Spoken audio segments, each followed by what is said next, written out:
My name is Audra. I am 34 years old, and just 3 days after burying my husband Nathaniel, I found myself standing in a crowded backyard for my nephew Lucas' first birthday party. My mother Brenda and my father Harrison had practically dragged me there, insisting that family comes first. But as I stood near the patio, trying to hold back my tears, my sister Sierra tapped her champagne glass to silence the crowd.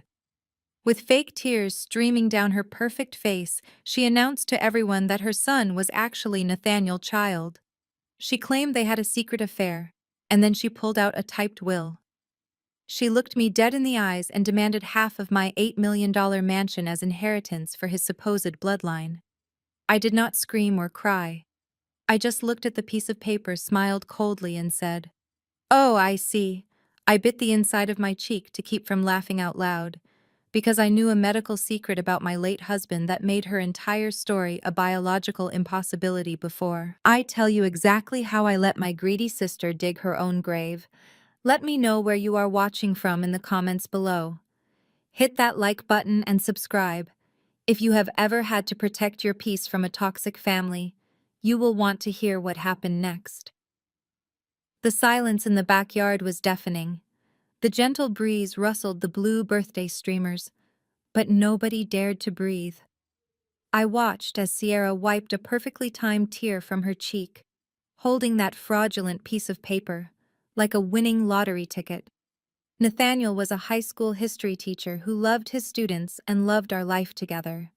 He had died suddenly from an aneurysm just weeks after his 35th birthday. My heart was still shattered into a million pieces. Yet here was my younger sister, 30 years old and always the golden child, using my tragedy as a stage performance to steal my property. Before I could even process the sheer audacity of her lie, my parents leaped into action. They did not rush to comfort the daughter who had just become a widow. They did not ask if I was all right. Instead, my mother, Brenda, marched right past me and wrapped her arms around Sierra. My father, Harrison, stepped forward with his chest puffed out, putting on his best authoritative voice. He looked at me with the exact same look of disappointment he had used to control my entire life. "Audra, you need to be reasonable about this," my father announced loudly enough for all the guests to hear. "We know you are grieving, but Nathaniel has a son. You cannot just hoard that massive house all to yourself. You have to do the right thing for his bloodline." My mother nodded vigorously, rubbing Sierra back. "You have always been so selfish with your wealth, Audra. You stage those luxurious multi-million-dollar mansions for your corporate clients, and you live like a queen while your sister struggles. It is only fair that Lucas gets what his father wanted him to have. Do not make this a legal battle. Just sign the deed over." The sheer entitlement made my blood boil, but I maintained my icy composure. I looked past my delusional parents and locked eyes with DeAndre. He was Sierra's hardworking husband, a 32-year-old restaurant manager who had always treated me with genuine kindness. DeAndre stood frozen near the barbecue grill. The paper plate he had been holding slipped from his hands and crashed onto the patio. Baked beans and potato salad splattered across his shoes, but he did not even flinch. His dark brown eyes were wide with sheer devastation. He was an honest African-American man who worked 60-hour weeks to provide for a child he believed was his own. Now his wife was standing in front of their friends and neighbors, publicly declaring she had slept with her dead brother-in-law. DeAndre Sierra started reaching a hand out toward him, but her voice lacked any real remorse. "I am so sorry you had to find out this way." DeAndre did not say a word. He stepped back from her touch, shaking his head in absolute disgust. Sierra let out a dramatic sob, playing the victim perfectly. "See what you made me do," she wailed, pointing an accusing finger at me. "My marriage is ruined because you would not just quietly share your wealth." I took a step forward, and the entire crowd seemed to brace for an explosion. But I did not give them the satisfaction of an emotional breakdown. I had spent my entire life being the responsible scapegoat. Now they wanted my house. I reached out and plucked the typed will right from Sierra's trembling hand. The paper felt cheap. I scanned the text quickly. It was riddled with 10 basic formatting errors. Nathaniel was the most meticulous man I had ever known. He would never draft a legal document that looked like a high school homework assignment. But the real joke was the demand itself. I folded the paper carefully and slipped it into my designer purse. "Thank you for bringing this to my attention today, Sierra," I said, my voice perfectly level. "It is incredibly enlightening." My father scoffed. "We expect you to hand over the keys soon." I looked at him, feeling the very last thread of my loyalty snap completely. "You are right, Dad," I replied smoothly, turning away from them. "But you people are just strangers who happen to share my DNA. Do not call me. If any of you step foot on my property again, I will have you arrested for trespassing." As I gripped the steering wheel and drove away from that wretched party, I smiled, knowing I held the weapon to destroy their arrogant lives forever. I had just pulled my car into the immaculate driveway of my estate, the iron gates closing securely behind me, when I saw a familiar truck speeding down the avenue. It was DeAndre. He had left the party, abruptly leaving his unfaithful wife behind to deal with the mess she created. His hands must have been gripping the steering wheel with the same crushing betrayal I had felt when I lost Nathaniel. But my grief was born of a tragic medical event, while his was born of a vicious, calculated lie. I stepped into my silent home. The massive crystal chandelier cast a cold, bright light over the empty foyer. I did not shed a single tear.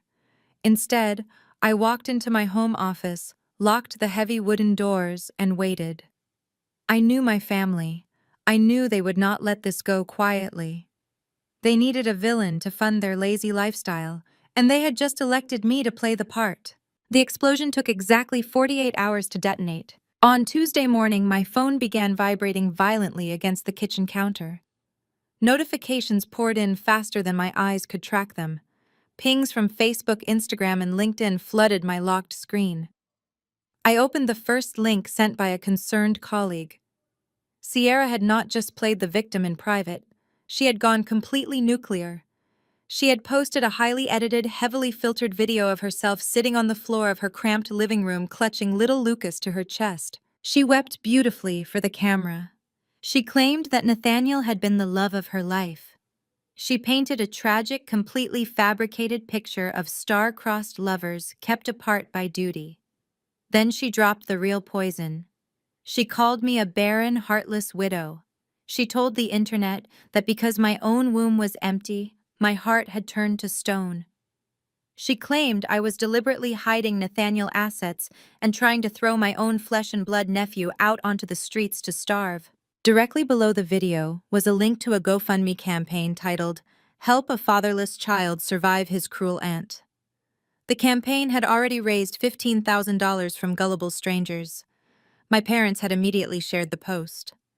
My mother, Brenda, wrote a lengthy caption detailing how she had failed to raise me with proper Christian values. My father, Harrison, commented that he was utterly ashamed to share my last name and begged his powerful business connections to donate to Sierra. I scrolled through the comments feeling a surreal mix of disgust and fascination. Strangers were calling me a monster. Local community groups shared the video demanding justice for the poor single mother. The sheer hypocrisy of it all was suffocating. I decided to drop a single comment to provide some much-needed context to the digital mob.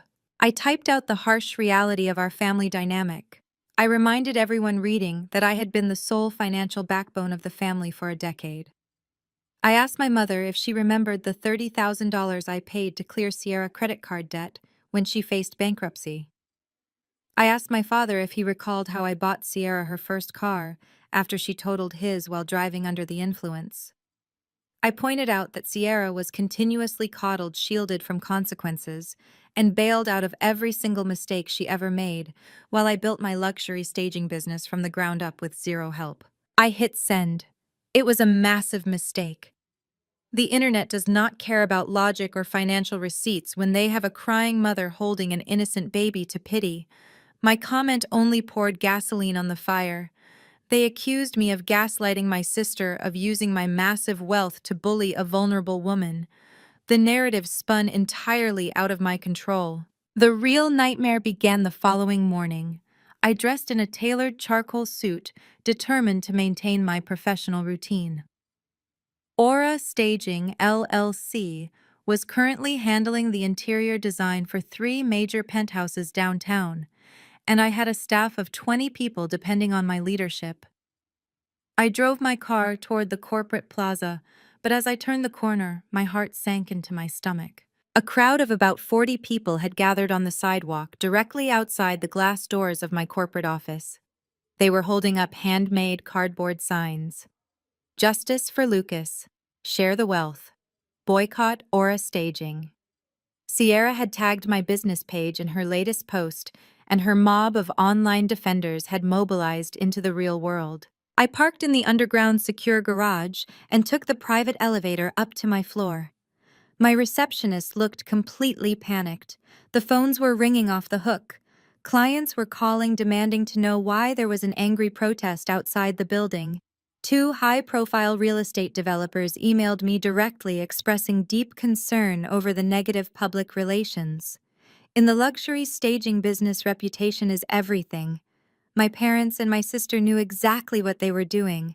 They were hitting my livelihood to starve me out. They wanted to make me so desperate and so universally hated that I would simply sign over the deed to the $8 million house just to make the nightmare stop.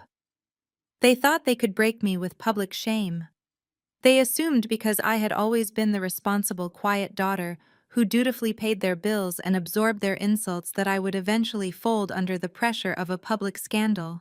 I stood by the floor-to-ceiling windows of my corner office, looking down at the angry protesters swarming the pavement below. They chanted slogans demanding I give up my wealth to a child that did not even belong to my husband. My phone buzzed in my pocket. It was a text message from Harrison. The message read, "Sign the house over Audra. We can call off these people today. Do not ruin your precious company over your stubborn pride. Do the right thing for Nathaniel's son." I stared at the glowing screen. They really believed they had me trapped. They believed that public humiliation and the threat of losing my corporate clients would force my hand. I locked my phone and placed it on my desk. Let them protest. Let them scream. They were playing checkers while I was setting up a completely different game entirely. I turned away from this glass window, leaving the sight of the chanting mob behind me. I walked back to my mahogany desk to review the morning reports, but a sharp knock interrupted my focus. My receptionist stepped into the office looking even more flustered than before. She apologized and stepped aside, revealing a tall man in a cheap gray suit holding a thick manila envelope. He did not ask for permission to enter. He simply walked straight up to my desk and dropped the heavy envelope right on top of my keyboard. "You are served," he announced flatly, turning on his heel and walking out just as quickly as he had appeared. I stared at the envelope. My heart beat a slow, steady rhythm against my ribs. I picked it up and pulled out a massive stack of legal documents. The header on the first page immediately caught my attention. It bore the logo of the most notoriously aggressive probate litigation firm in the city. They were the kind of lawyers who thrived on tearing families apart for a percentage of the settlement. Sierra and my parents had not just hired any attorney to bully me. They had hired a shark. I flipped through the pages, reading the legal jargon with growing disbelief. Sierra had officially submitted the forged will to the court, but she had not stopped there. Attached to the probate filing was an emergency injunction signed by a judge just hours ago. I read the order twice to make sure my eyes were not deceiving me. The injunction mandated an immediate and temporary freeze on all of my personal bank accounts. Every dollar I had in my checking and savings was completely locked down. I could not withdraw a single cent to buy a cup of coffee, let alone pay my corporate staff. The legal chokehold tightened as I reached the third page.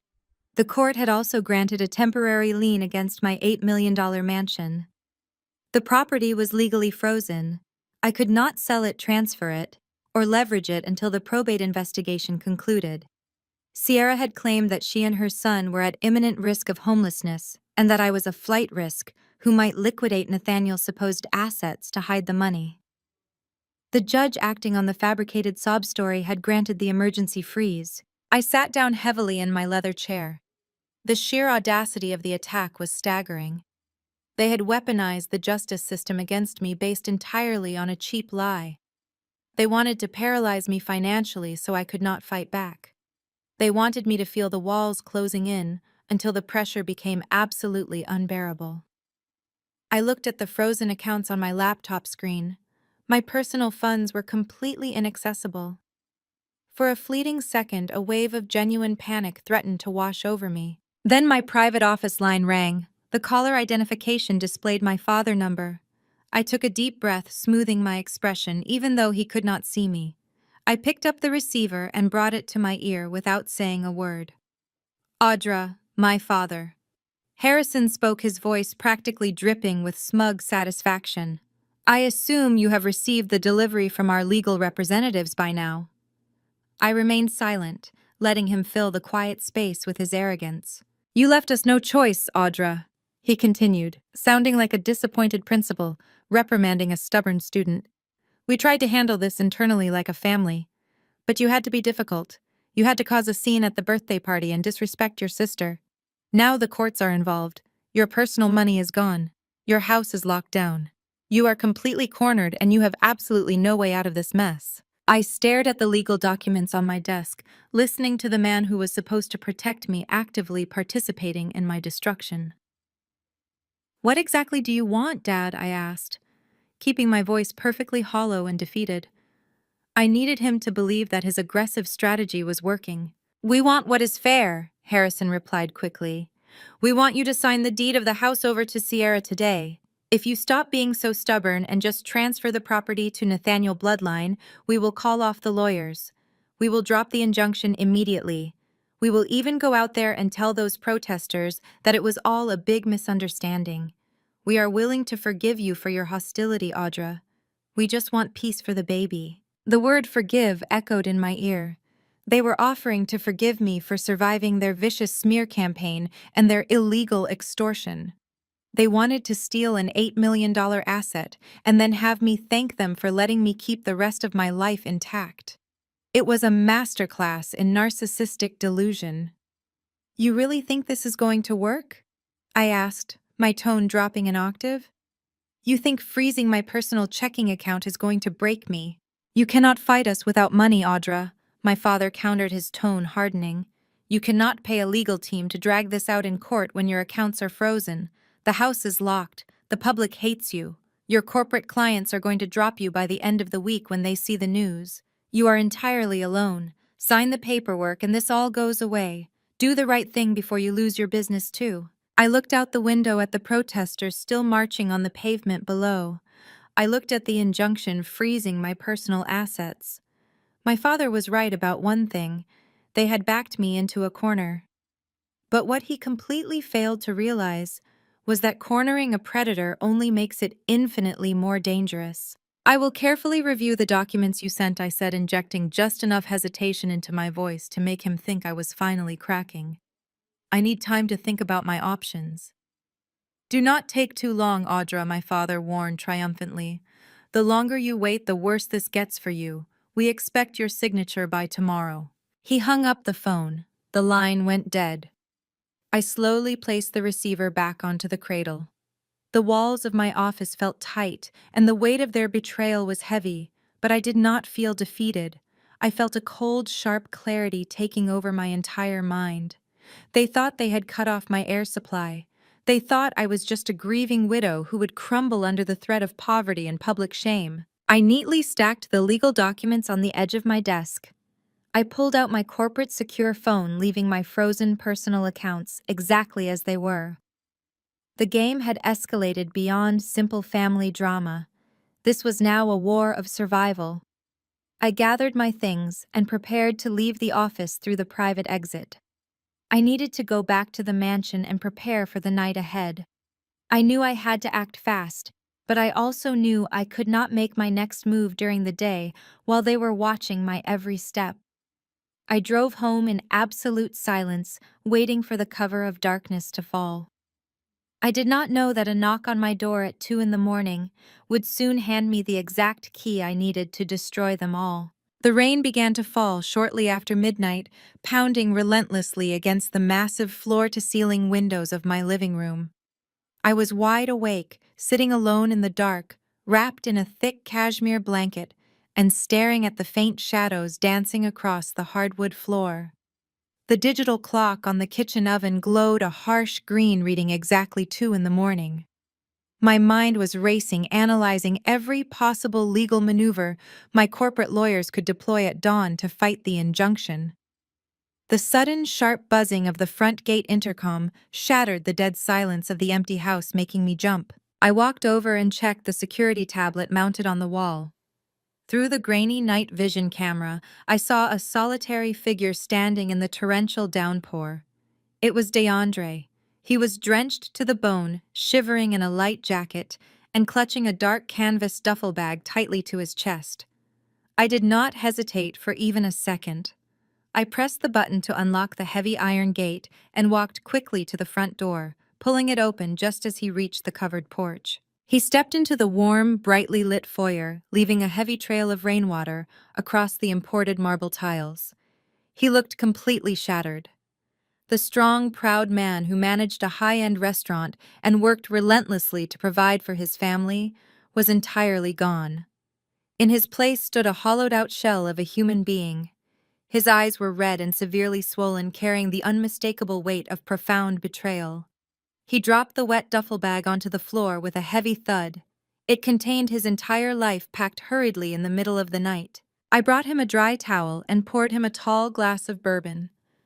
We sat across from each other at the massive quartz kitchen island in complete silence for a very long time. The sound of the violent thunderstorm outside perfectly mirrored the emotional chaos raging within both of us. We were two innocent people drowning in two very different kinds of grief. I was deeply mourning the sudden tragic death of the man I loved, while he was mourning the sudden violent death of the life he thought he had. "I could not stay in that house, Audra," he finally whispered, his voice raspy and totally exhausted. She was sleeping soundly in the master bedroom, like she had not just destroyed everything we built. I packed my bag and left. But before I walked out the front door, I did something I have never done before in my entire life. I violated her privacy. He reached into his damp jacket pocket and pulled out his smartphone, placing it flat on the pristine white counter. He slid the glowing phone across the smooth surface toward me. "I know Sierra better than anyone else does," DeAndre explained, staring blankly at the glass of amber liquid in his shaking hands. I knew she was hiding something else beneath her public tears. She always uses the exact same password for everything, so I logged into her iCloud account from my laptop. I bypassed her security and went straight to her recently deleted messages folder. She thought she wiped the evidence completely clean, but she is not nearly as smart as she thinks she is. I picked up the phone and began reading the recovered text messages between Sierra and her two closest friends. The timestamp on the first conversation was from 3 weeks ago, just 2 days after my husband suffered his fatal aneurysm. My stomach twisted into a cold, hard knot as I read my sister's words. Sierra had not confessed to an affair out of overwhelming guilt or a desire for the truth. She had meticulously orchestrated a hostile financial takeover. The text messages detailed her exact legal strategy step by step. She told her friends she desperately needed a massive payout to escape her hidden credit card debt before her creditors sued her. She explicitly stated that Nathaniel being dead was the perfect opportunity because a corpse cannot request a paternity test. She outlined her entire plan to forge the will and ambush me at the birthday party, specifically to maximize public humiliation and force a quick financial settlement out of court. "They were laughing about it, Audra," DeAndre said, his voice breaking slightly before hardening into pure, unfiltered anger. "They were making sick jokes about how rich she was going to be once you surrendered the property. She used a dead man to secure a payday, and she used my innocent son as the ultimate bargaining chip." I kept scrolling through the damning messages. The sheer, calculated malice was genuinely breathtaking, but there was another deeper layer to the conversation that immediately caught my attention. In one text, her friend asked if Sierra was worried about a court-ordered DNA test exposing the lie. Sierra responded with a laughing, crying emoji and typed out that she would simply refuse the test to protect her baby from trauma until I signed the house over, because by then it would not matter who the father was. I set the phone down gently and looked directly at DeAndre. He met my gaze with a fierce, unwavering intensity that sent a shiver down my spine. "I already know Lucas is not my biological son," DeAndre stated, his tone dangerously calm and terrifyingly steady. I have had my suspicions for several months because the timeline of her pregnancy never fully made sense, but I ignored all the glaring red flags because I loved that little boy unconditionally. But reading those deleted messages tonight confirmed something else for me. I am absolutely certain the boy is not Nathaniel's child either. He leaned forward, resting his elbows heavily on the counter. "She is far too sloppy, Audra. She is far too desperate. She picked your husband because he was incredibly wealthy and because he was permanently gone. She fabricated this entire narrative out of thin air to steal your assets. We just need to find out who the real father is to blow her story completely out of the water." The air in the kitchen suddenly shifted. The heavy, suffocating pressure of my parents' extortion and the vicious public smear campaign suddenly felt completely irrelevant. I was no longer a helpless victim waiting for the next legal blow to land. I had a credible witness. I had concrete digital evidence of premeditated financial fraud. And most importantly, I had an ally who was just as intensely motivated to see Sierra face the brutal consequences of her monstrous greed. I looked at the exhausted man sitting across from me. He had lost his marriage, his home, and the child he thought was his own, all in the brutal span of 48 hours. Sierra and my parents had vastly underestimated the massive collateral damage of their greedy scheme. They assumed DeAndre would just disappear quietly into the background, too ashamed of his wife's public infidelity to ever fight back. They assumed I would simply crumble under the suffocating weight of an aggressive legal injunction and social media hate. They were completely entirely wrong. I reached out and placed my hand firmly over his. We did not need to sign a legal contract. We did not need to make any grand dramatic declarations. In the quiet darkness of the early morning, surrounded by the relentless pounding of the rain, we formed a silent, ironclad pact. We were going to dismantle their arrogant lives piece by piece. We were going to expose every single lie, every forged document, and every ounce of illegal extortion to the harsh, unyielding light of day. They wanted to wage a war over an $8 million estate. We were going to give them an absolute massacre. "Tomorrow morning, we start digging," I told him, my voice turning cold and perfectly steady. "You can stay in the guest house for as long as you need to, but right now we need to plan our next move. They think they have me backed into an inescapable corner with frozen bank accounts and a fake lawsuit. But I have a secret of my own, DeAndre. A major medical secret about Nathaniel that Sierra could not possibly have known when she picked him as her target." DeAndre looked up, his dark eyes sharpening with intense, renewed focus. He nodded slowly, bracing himself for the fight ahead.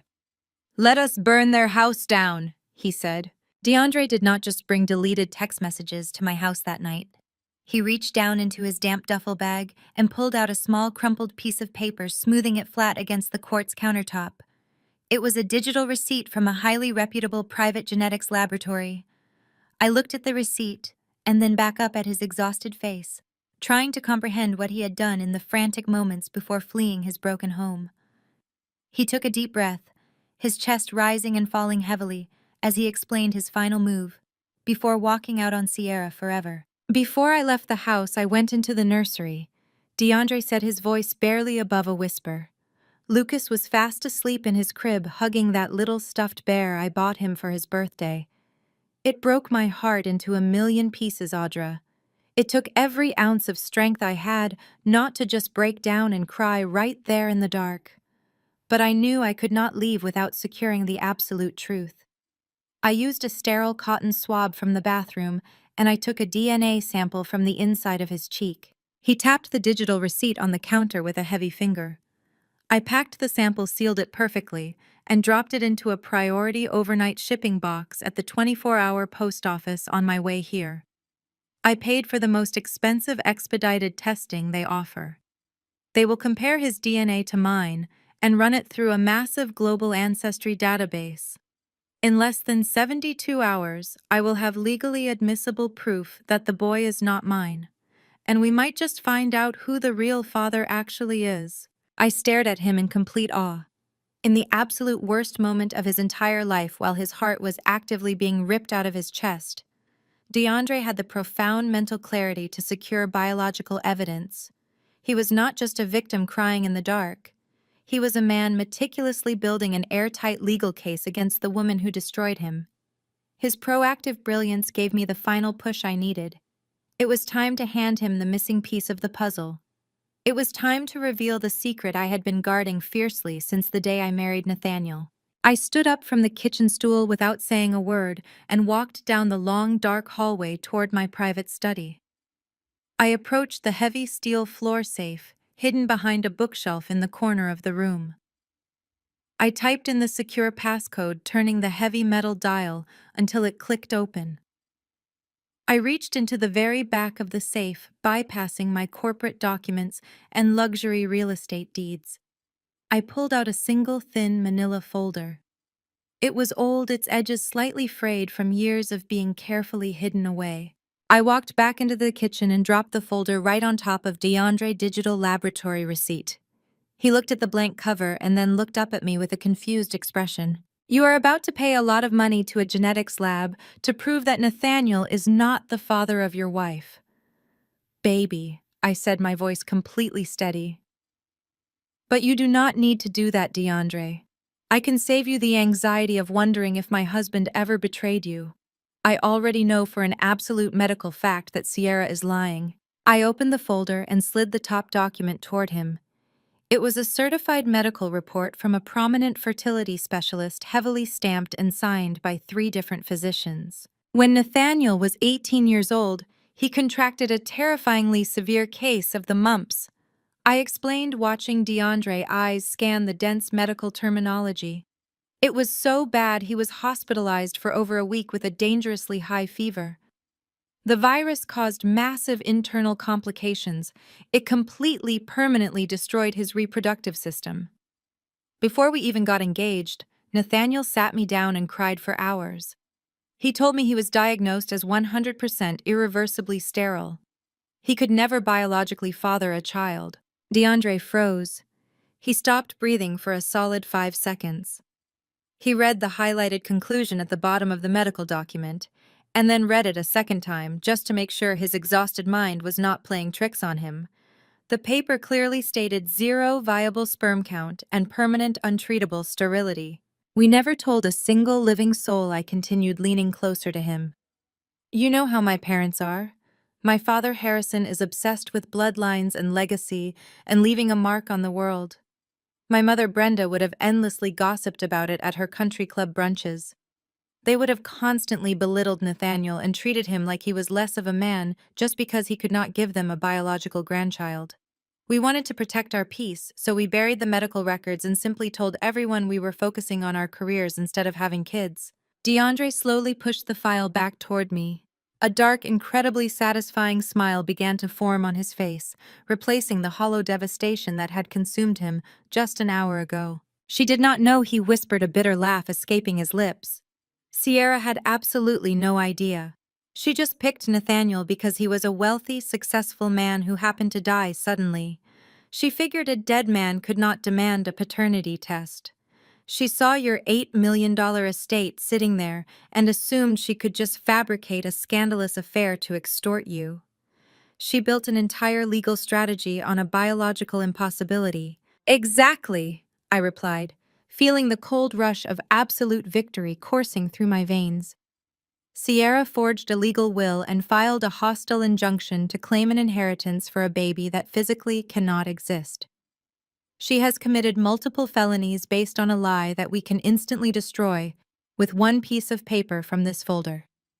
We could go to the police right now and end this entire charade by sunrise, but we are not going to do that. DeAndre stated, his eyes narrowing with a dangerous predatory focus.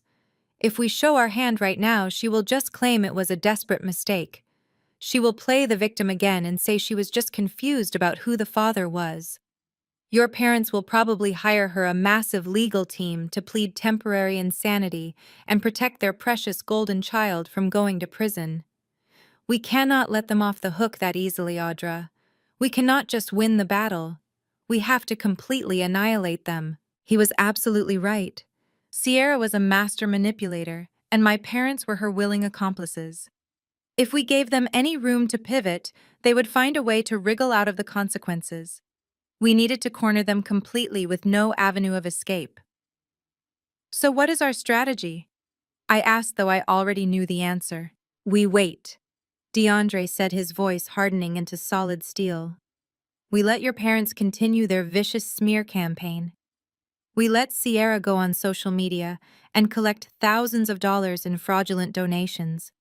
We let them think they have you completely trapped with their legal injunction. We let them get so wildly arrogant and so deeply committed to this massive fraud that there is no turning back. And we wait for my expedited DNA results to come back from the laboratory. I nodded slowly, locking the medical file securely back inside the manila folder. Because once we know the true identity of the real biological father, I added, we will not just be exposing a lie. We will be burning their entire reality to the ground. We will invite them all to a glorious celebration of their supposed victory, and we will execute them in front of an audience. The midnight storm continued to rage outside our windows, but inside that kitchen, the atmosphere had completely shifted. We were no longer grieving victims hiding in the dark. We were the architects of their absolute ruin. The next morning arrived with a glaring sunlight that perfectly matched my state of mind. I drove to the corporate office of Aura Staging, LLC, with my spine perfectly straight and my emotions completely locked away. DeAndre was hidden in my guest house, working on his legal maneuvers, while I had a multi-million-dollar business to run. I walked past the remaining protesters outside my building without even blinking at their handmade cardboard signs. They were just noisy background extras in a movie they did not realize was already over. I took the private elevator up to my floor and settled into my leather chair, ready to finalize the interior design contracts for a massive new high-rise development downtown.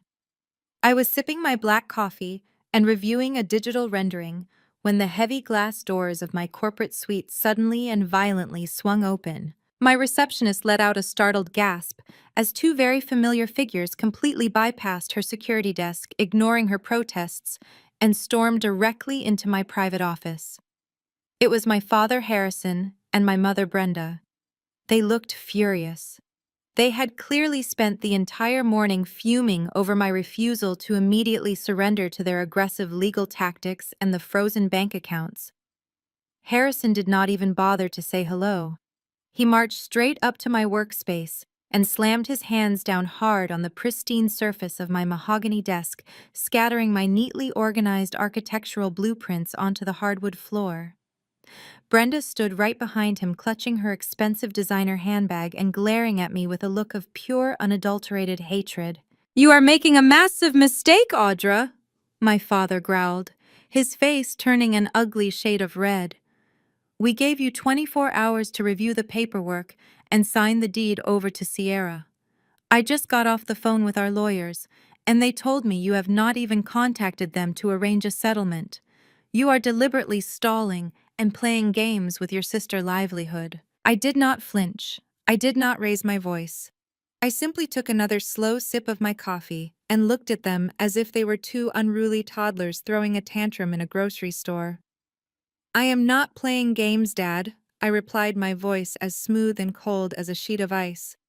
"I am simply refusing to hand over an $8 million asset to a woman who has spent her entire life stealing from me while you both cheered her on." My mother let out a dramatic gasp, pressing a hand to her chest, as if she had just been physically struck. "How dare you speak about your sister that way?" Brenda shrieked, taking a step forward. "Sierra is a grieving mother trying to protect Nathaniel's innocent child from your vicious greed. She has never stolen a single thing from you in her entire life. You have always been insanely jealous of her, and now you are projecting your own bitter flaws onto her. I set my coffee mug down on the desk. The sheer delusional audacity of her statement was almost impressive. They had rewritten our entire family history to paint Sierra as a flawless angel and me as the cold, wealthy villain. But I was done playing along with their twisted narrative. I decided it was time to rip the bandages off some very old and deeply infected wounds. Never stolen a single thing from me, I repeated slowly, leaning back in my leather chair and resting my hands in my lap. Let us take a quick trip down memory lane, Mother. Do you remember when Sierra was 24 years old and facing complete financial ruin because she maxed out 5 different credit cards on luxury vacations and designer clothes? Do you remember how she came crying to you and Dad because her creditors were threatening to sue her and garnish her wages? My parents completely froze.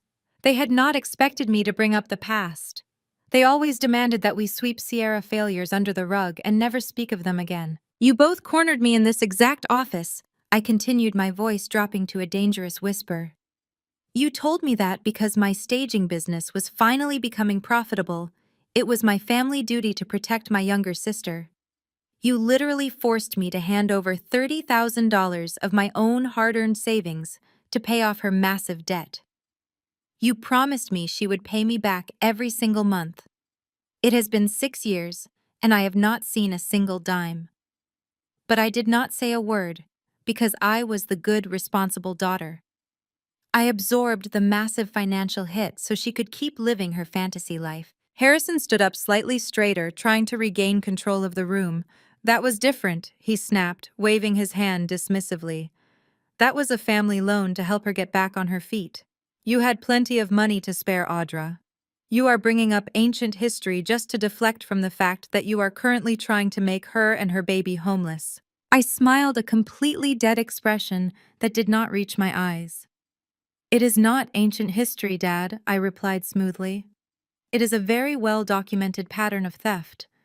Because 3 years after I paid off her debt, she decided she suddenly wanted to be a high-end interior designer, just like me. Do you remember how she magically landed that prestigious downtown firm job with zero training? She got that job because she sneaked into my apartment and stole my entire college design portfolio. She literally presented my original grueling hard work as her own. When I confronted you both, you told me to let her have the victory. Brenda slammed her hand down. You are selfish for hoarding wealth, Audra. Surrender the house immediately. I remained stone cold. I looked at her hand resting on my desk, her perfectly manicured nails tapping frantically against the polished wood. You are fundamentally misunderstanding the reality of this situation, Mother, I said, leaning forward slightly, so my voice would carry the exact weight of my authority. I am not hoarding wealth. I am protecting my legally acquired assets from a family of highly predictable parasites. Brenda's mouth fell open in sheer outrage, but before she could formulate another hysterical scream, my father completely lost what little restraint he had left. Harrison had never been a man who could handle being told no by a woman, especially not by the daughter he had spent his entire life trying to control. He took a massive step forward, completely invading my personal space. He leaned his heavy frame directly over my mahogany desk, planting both of his hands firmly on top of my architectural blueprints. His face was dangerously close to mine, and I could smell the stale coffee on his breath, masking a desperate panic. You listen to me very carefully, Audra, he growled, his voice dropping into a vicious, threatening register that I had not heard since I was a terrified teenager living under his roof. We are completely done playing this little corporate boss game with you. You think you are completely untouchable because you sit in this fancy corner office and wear expensive tailored suits. But you forget who raised you. You forget that I know exactly how this luxury real estate industry works. It is entirely built on reputation and public image. I maintained absolute eye contact with him. I did not shrink back into my leather chair. I did not blink. I just let him keep talking, knowing perfectly well that angry, arrogant men always talk far too much when they think they have the upper hand. I have spent the entire morning doing some very interesting research. Harrison continued, a sickeningly triumphant smirk spreading across his reddening face. I know exactly who your biggest corporate clients are right now. I know you are finalizing a massive interior design contract with the Vanguard Development Group for those new downtown penthouses. I know you are staging 3 different properties for Elite Horizon Reality. Those contracts are worth millions of dollars in continuous revenue for your little company. He paused, letting the weight of his words hang in the heavy air of the office. He thought he had just played a brilliant winning card. And what exactly does my corporate client list have to do with Sierra's fraudulent claim to my house, I asked, keeping my tone perfectly conversational and dangerously calm. It has everything to do with it, Brenda snapped from behind him, crossing her arms tightly over her chest. Your father is trying to explain to you that your entire business is hanging by a single thread, and we are holding the scissors. Harrison nodded aggressively, pointing a thick finger directly at my face. If you do not contact our lawyers and sign the deed to that $8 million house over to Sierra by 5 o'clock this evening, I am going to make some phone calls. I am going to personally contact the CEO of Vanguard Development and the board members of Elite Horizon. I am going to tell them that the woman they are doing business with is a morally bankrupt monster who is intentionally throwing her dead husband's infant son out onto the streets. He leaned in even closer, his voice dripping with pure malice. I will send them the link to Sierra GoFundMe page. I will show them the videos of the angry protesters swarming the pavement right outside this very building. I will make absolutely sure they know that associating with Aura Staging LLC is a massive public relations disaster. We will drag your name through the mud so thoroughly that you will never stage a single closet in this city ever again. We will bankrupt you, Audra. We will completely destroy your entire life. I let his threat echo in the silent office. I needed to be absolutely certain the parameters of his threat were crystal clear for the permanent record. Let me make sure I am understanding your terms correctly, Dad, I said, keeping my hands folded neatly in my lap. You are explicitly stating that unless I surrender an $8 million piece of real estate to you and Sierra, you are going to intentionally sabotage my corporate contracts to cause me massive financial ruin. You are threatening to destroy my business unless I give you my property. Yes, Harrison barked, slamming his fist down on the desk. That is exactly what I am saying. You sign the house over to your sister today, or you lose your company tomorrow. You have absolutely no other choice. We are not leaving this office until you pick up that phone and call the lawyers to finalize the transfer. Brenda nodded in furious agreement. We are doing this for your own good, Audra. You forced our hand. This is the only way to save the family and get Lucas the inheritance he deserves. I looked at my parents. They looked so incredibly proud of themselves. They truly believed they had just executed a flawless checkmate. They thought they had cornered the helpless widow. But they had completely forgotten that I had spent the last decade navigating the vicious cutthroat world of luxury corporate real estate. I did not survive in this industry by being easily intimidated. I slowly uncrossed my legs and reached my right hand underneath the thick wooden lip of my desk. My fingers found the small, concealed plastic button installed directly beneath my keyboard tray. It was a silent panic alarm connected directly to the building armed security team in the main lobby. I pressed it firmly twice, holding it down on the second press to signal a hostile physical threat in the executive suite. Then I casually brought my hand back up to the surface of my desk. I reached over toward a stack of architectural blueprints and moved the top paper aside. Hidden perfectly underneath the blueprint was my secondary corporate smartphone. The screen was dark, but the microphone was fully active. I tapped the screen once to wake it up and deliberately pressed the large red square on the voice memo application. The digital counter stopped at exactly 14 minutes and 32 seconds. What are you doing? Harrison demanded, his triumphant smirk faltering slightly as he watched my completely unbothered movements. Who are you calling? I told you to call the lawyers, not play on your phone. I am not calling anyone, Dad, I replied, picking up the device and holding it up so the bright screen was clearly visible to both of them. I just wanted to make sure I safely stopped the audio recording before the file got too large to easily email. I have been recording this entire interaction since the moment you bypassed my receptionist and forced your way into my private office. The color instantly drained from Harrison's face. Brenda let out a strangled gasp, taking a rapid step backward, as if the small rectangular device in my hand was a live grenade. I smiled a genuine chilling smile that finally reached my eyes. I looked directly at my father, who was suddenly frozen in complete terror. "You see, Dad, what you just did is not a clever family negotiation," I explained, my voice echoing with absolute authority in the quiet room. "Threatening to intentionally destroy someone's business and ruin their financial livelihood unless they surrender a highly valuable financial asset is not a legal strategy. It is the textbook definition of felony extortion.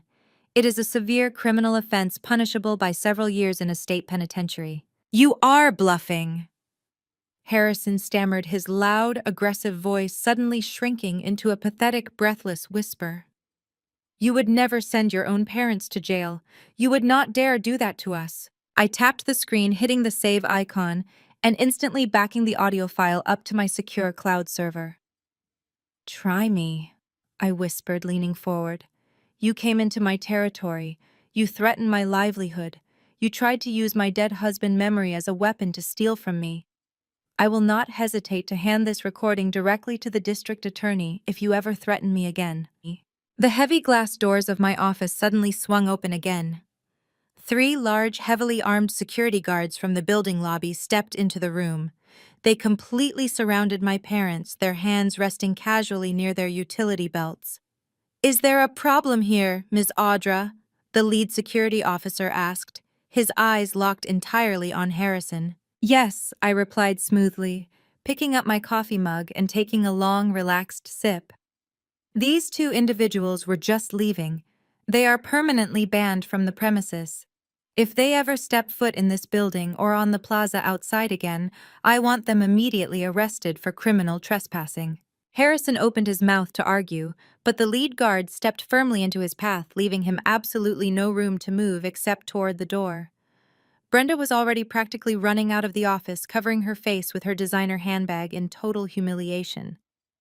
My father looked back at me one last time, his eyes wide with a brand new, terrifying realization. He finally understood that I was not the victim in this story anymore. I was the predator, and I was just getting started. I watched through the glass walls of my office as the security team escorted my utterly defeated parents toward the elevator bank. My father did not look back. My mother was practically hyperventilating into her designer handbag. Once the elevator doors slid shut, I walked back to my desk and picked up the thick manila envelope containing the injunction and the supposed will Sierra had filed with the probate court. I slid the documents into my leather briefcase. I had successfully neutralized my parents and secured undeniable proof of their extortion, but they were only the desperate accomplices. The real architect of this massive financial fraud was my sister, and it was time to tear her primary weapon completely apart. I left the building through the private executive garage and drove straight to the downtown high-rise that housed my corporate legal team. I did not use a standard family lawyer for my business. I retained a high-powered corporate litigation firm that specialized in hostile takeovers and contract law. The senior partner, Marcus, was a brilliant, ruthless attorney who had helped me navigate the vicious luxury real estate market for the past 7 years. He did not deal in emotions or family drama. He dealt exclusively in cold, hard, verifiable facts. I bypassed the reception desk and walked directly into his spacious corner office, dropping the manila envelope onto his pristine glass conference table. Marcus looked up from his laptop, adjusting his silver-framed glasses. He took one look at my face and immediately closed his computer, knowing this was not a routine contract review. "I need you to completely dismantle a legal document," I said, pulling the copy of the filed will from the envelope and sliding it across the glass. "My sister filed this with the probate court yesterday. She is claiming Nathaniel left her half of my estate to support a child she claims is his." Marcus picked up the document. He did not ask how I was feeling or offer meaningless condolences. He immediately shifted into analytical mode. He scanned the first page, his eyes darting quickly across the text. Within 30 seconds, he let out a sharp, dismissive scoff. Audra, this document is an absolute joke, Marcus stated, flattening the paper on the table. The formatting is completely inconsistent. The margins shift drastically between page 1 and page 2. The legal terminology used in the third paragraph contradicts the jurisdiction clause in the fifth paragraph. Whoever drafted this did not go to law school. They downloaded a cheap generic legal template from the internet and hastily filled in the blanks. I know, I replied, taking a seat across from him. Nathaniel was a meticulous history teacher who obsessed over proper grammar and structure. He would have never signed something this sloppy, but the probate judge granted a temporary injunction based on this filing. Sierra managed to freeze my personal accounts and put a lien on the house. I need concrete, undeniable proof that this document is a complete fabrication before the probate hearing. Marcus nodded slowly. He picked up his desk phone and pressed a single button. Within 2 minutes, a younger man wearing a dark suit walked into the office. This was David, the firm digital forensics specialist. David spent his days analyzing forged corporate contracts and fraudulent digital signatures for multi-million-dollar lawsuits. David, Marcus commanded, handing the document to him. I need a full forensic analysis on this signature and the document metadata. It was filed electronically with the probate court yesterday afternoon. Pull the original digital submission from the county database and tell me exactly how it was constructed. David took the document and left the room without a word. For the next hour, Marcus and I reviewed my corporate accounts, ensuring that Aura Staging LLC was completely insulated from the personal freeze.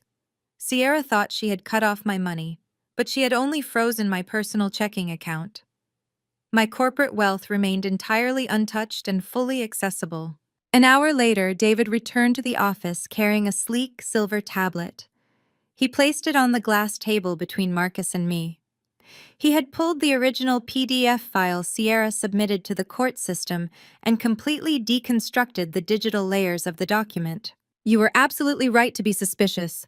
David began swiping the screen to enlarge a high-resolution image of the last page. The text itself was stitched together using a free open-source word processor. We can see the digital footprint of the software in the file metadata. But the real smoking gun is the signature itself. He tapped the screen, highlighting the bold ink signature that spelled out Nathaniel James. It looked identical to my late husband's handwriting. At first glance, it was a perfect match. But David zoomed in closer and closer until the black ink began to blur into tiny, jagged squares on the screen. This signature was not signed on this piece of paper, David explained, pointing to the edges of the ink. It was digitally cropped from another source and photoshopped directly onto the document. The digital compression of the image file gives it away entirely. When you enlarge a naturally scanned piece of paper, the grain of the physical paper should be visible everywhere. But here, the background immediately surrounding the signature is completely transparent, indicating it was digitally cut out using a lasso tool in a basic editing program. You can see the severe pixelation artifacts around the loops of the letters. I stared at the enlarged signature on the screen. There was a very specific flaw in the way the ink faded at the end of the letter S. It was not a natural fading of a pen stroke. It looked like the pen had momentarily dragged across a slight bump in the paper, causing the ink to skip, leaving a tiny hollow white space inside the black line. I had seen that exact tiny flaw before. My mind raced backward through years of paperwork and holiday mailings until it finally clicked. I pulled my smartphone out of my purse and quickly opened my digital photo backup. I searched for the folder labeled Christmas 4 years ago.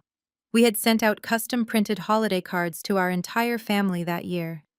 Nathaniel had personally signed every single card with a heavy black fountain pen. I found the high-resolution scan of the card we had mailed to my parents and zoomed in on his signature. I placed my phone directly next to the tablet on the glass table, the heavy black ink, the exact same loops, and most importantly, the identical skipped ink flaw at the very end of the letter S. It was a perfect one-to-one match. She stole his signature from a 4-year-old Christmas card, I whispered, staring at the two screens. My parents had kept that exact card displayed on their mantle for an entire month. Sierra must have dug it out of my mother-obsessive keepsake boxes, specifically to harvest Nathaniel handwriting. The sheer premeditation required to dig through years of old holiday greetings just to find a clean signature to steal was absolutely disgusting.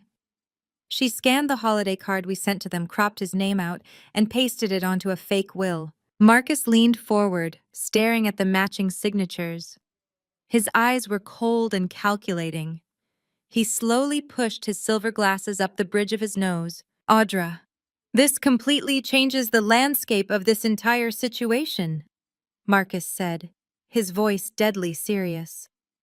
Your sister did not just lie to your family. She did not just start a vicious rumor on the internet to embarrass you. By intentionally fabricating this document and officially submitting it to a judge to secure a financial injunction, she has crossed a massive legal line. He tapped the tablet screen with a heavy finger. This is felony forgery. By swearing under oath that this document was genuine when she filed it, she committed felony perjury. And because she is using it to attempt to extort an $8 million asset, she is looking at severe criminal fraud charges. If we take this forensic evidence to the district attorney today, Sierra is going to a state penitentiary for a very long time. I sat back in my chair feeling the cold leather against my spine. Sierra had built her entire hostile takeover on a fragile house of cards, and I had just found the heavy gust of wind needed to blow it all down. She had handed me the exact weapon I needed to destroy her freedom entirely. Do we take it to the district attorney right now? Marcus asked, ready to unleash his legal team. No, I replied immediately, shaking my head. Not yet. I want them to feel like they are winning. I want my parents to invite their wealthy friends to celebrate their glorious victory. We are going to let them walk right into a trap they can never escape. Keep this forensic report ready, Marcus. We are going to drop this bomb in front of a live audience. Marcus nodded slowly, sliding the tablet with the digital forensic report into a secure drawer of his desk to keep the evidence perfectly safe. He then reached back across the sleek glass table and picked up the thick manila envelope containing the emergency injunction that had frozen my personal checking accounts. He pulled out the specific court order that placed a temporary legal lien on my $8 million estate. He began to carefully read through the specific property claims my sister had officially filed with the probate judge. The room was completely silent for a few moments, except for the faint hum of the city traffic far below. Then a very strange thing happened.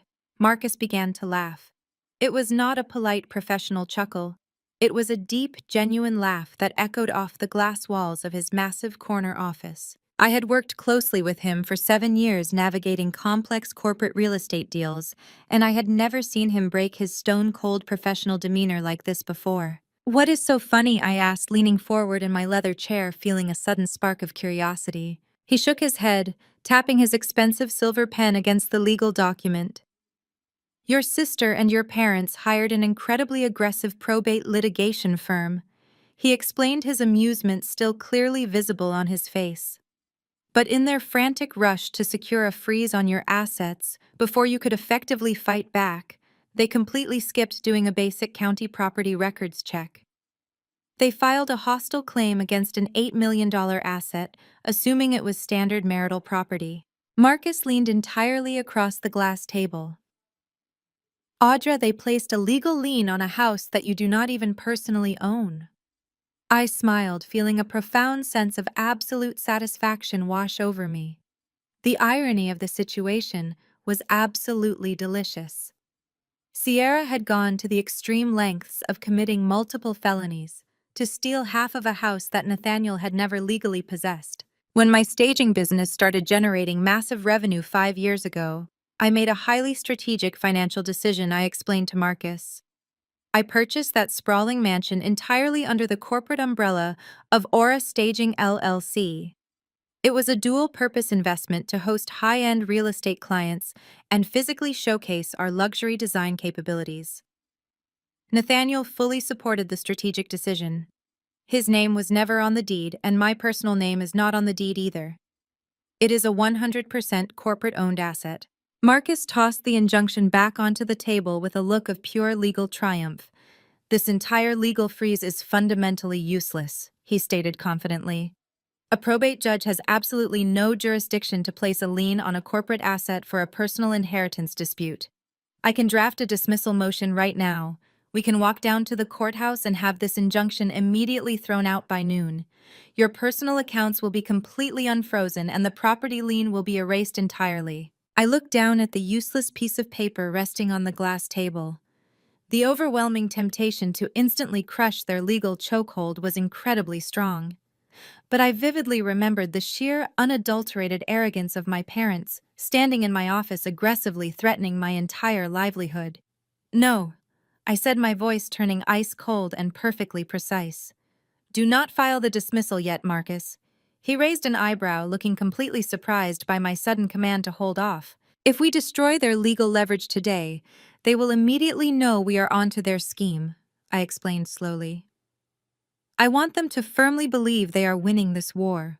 I want them to feel so secure and so untouchable in their fake victory that they invite their most elite friends to celebrate. Let my personal accounts stay temporarily frozen. Let the house stay under the completely useless lien. We are not just going to win a simple court case, Marcus. We are going to publicly execute their entire social standing. I left the corporate law firm feeling an intense, dangerous calm settling over my entire body. I drove back to my sprawling estate, navigating the winding roads with a crystal-clear vision of the absolute carnage I was about to unleash on my family. When I walked through the heavy front doors of the mansion, the house was completely silent. I found DeAndre sitting at the massive quartz kitchen island, exactly where I had left him hours ago. But the atmosphere around him had drastically changed. The shattered, exhausted man who had arrived on my doorstep in the pouring rain was entirely gone. In his place sat a man radiating a cold, focused energy. A sleek silver laptop was open in front of him, its screen glowing brightly in the dim light of the kitchen. He looked up as I dropped my keys onto the counter. The expedited laboratory results came back, DeAndre announced, his voice completely devoid of any emotion. I walked around the island and stood behind him looking down at the glowing screen. The official genetics report was fully displayed in a secured PDF viewer. The heavy black text at the bottom of the page confirmed what we both already knew in our hearts. The probability of paternity was exactly 0%. DeAndre had no biological connection to the little boy he had raised and loved for an entire year. I placed a hand on his shoulder, expecting him to finally break down under the crushing weight of the absolute truth. But DeAndre simply closed the PDF file and immediately opened a new browser tab. I did not just order a standard paternity test, he explained, his fingers moving rapidly across the keyboard. When I shipped the DNA sample to the laboratory, I paid an extra fee to have the raw genetic data cross-referenced against their massive global ancestry database. I knew Sierra was lying about Nathaniel being the father. I needed to know exactly whose child she was actually hiding. He hit the enter key and a highly detailed genetic family tree populated the screen. The database had found an immediate familial match. It was not a distant cousin or a vague geographical link. It was a primary first-degree relative match. Look at the name attached to the highest genetic probability, DeAndre said, pointing a steady finger at the screen. I leaned in closer, my eyes scanning the digital family tree until they locked onto the name highlighted in bright blue text. My breath hitched in my throat, and the cold, hard reality of the situation hit me like a physical blow. The DNA pointed directly to a first-degree relative of Bradley. Bradley was not just a random stranger. He was an incredibly wealthy, married real estate developer. More importantly, he was my father Harrison's absolute best friend and his longtime Sunday golf partner. I stared at the name on the screen, my mind racing as the puzzle pieces finally violently snapped together. My sister had not just cheated on her husband. She had actively engaged in a reckless affair with our father's wealthy married best friend. When Bradley refused to leave his wife and cut off her funding, Sierra panicked. She passed the child off as DeAndre's son to secure a stable life. But the moment my wealthy husband died, she saw a massive golden opportunity. She weaponized a dead man to extort millions of dollars to cover up her dark tracks. She was a monster, and we finally had the exact weapon required to destroy her. I stepped back from the kitchen island, pulling a heavy breath into my lungs. Bradley, I whispered, saying the name out loud, to make the horrifying reality set in. My father plays golf with him every single Sunday at the exclusive country club. He is a multi-millionaire commercial developer who practically owns half of the downtown skyline, and he has been married to his high school sweetheart for 30 years. He has a pristine public image to protect. DeAndre nodded, his jaw clenching tight.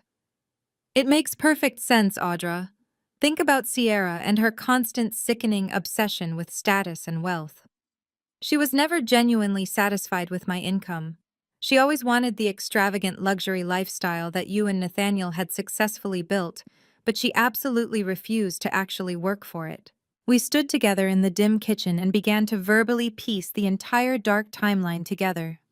Sierra had clearly targeted Bradley, hoping to secure a massive financial payout from a very wealthy older man. She probably thought she could easily manipulate him into leaving his loyal wife and handing over half of his commercial real estate fortune. But Bradley was a ruthless, calculating businessman who did not tolerate liabilities. When Sierra got pregnant and demanded a lavish lifestyle, he must have instantly cut her off entirely, refusing to blow up his marriage and risk his massive empire for a secret affair. And that is exactly when she completely panicked, I said, pacing rapidly across the polished hardwood floor.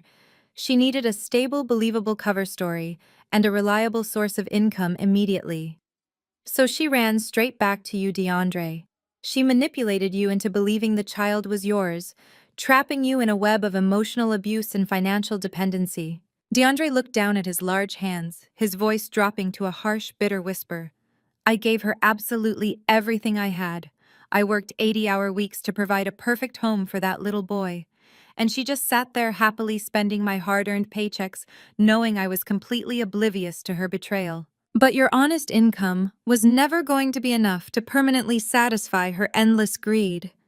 I continued, stopping my pacing and looking directly at him. Then my husband suddenly died. Sierra looked at Nathaniel and saw a tragic golden opportunity. She saw a dead, defenseless man who could not demand a paternity test to defend his own honor. She looked at my $8 million estate and saw the ultimate payday she had originally wanted to extract from Bradley. She decided to drastically upgrade her victim. DeAndre stated firmly, slamming his silver laptop shut. She swapped a living target who aggressively rejected her for a dead one who could not physically fight back. She turned your massive tragedy into her personal lottery ticket. I walked back over to the large quartz island and stood firmly beside him.